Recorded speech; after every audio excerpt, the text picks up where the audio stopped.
But just before I sit down and before you respond, I just want to say that Reverend Sharpton told me personally to tell you to keep it real. Thank you, Mrs. Weeks. Is there a Olivia Nicole in the house? Olivia Nicole, please come on up to the microphone. And if you just got here, if you want to make a comment, raise your hand. Somebody will provide you a comment card. If you've already made a comment, you can't make it again. If you're just joining us, this is the comment section of the program, so we have people here who will provide you with a card. Ms. Nicole, thank you. Hello. So like most other people in this room, I'm really skeptical if anything will actually come out of this. I mean, for God's sake, you had someone torturing confessions out of people, and nothing came out of that. We're still in the same situation. You still have detectives torturing confessions out of people in Homan Square. If you want to see, you have a choice here. We can continue going down this path where we have this cycle. We want to push for reform. We want to push for reform. You guys make your little task force. You talk to us, pretend like you really want to change things, and then a couple months later, we're back to the same thing. People getting shot on the streets, people being tortured. We keep going that way. What that man said earlier is right. There is going to be a war because we're tired of it. We're fed up. This is our city, and we will be safe in our home.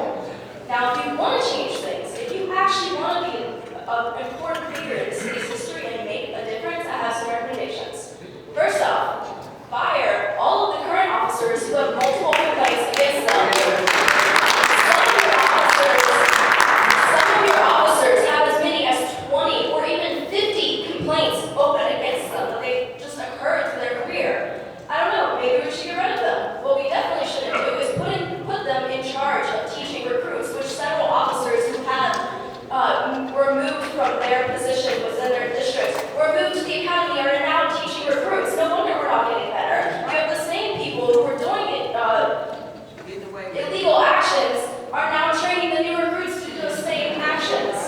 And furthermore, people who have complaints against them should not be able to take leadership roles within the police department. And how is someone who has escaped allegations of abuse against them going to discipline someone who has the same allegations as them? It's just not going to happen. So y'all have a choice to make, and I hope you make the right one.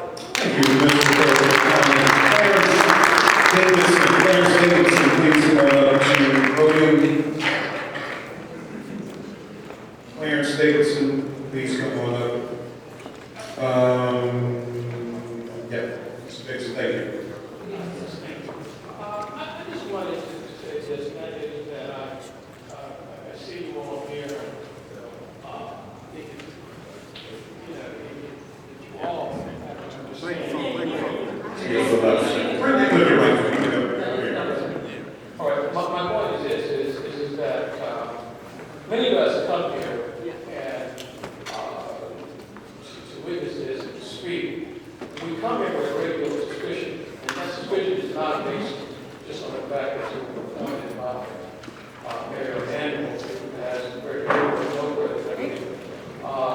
But the suspicion that you won't honestly characterize this situation as the cause of the police violence and the genocidal acts against black people for what it really is.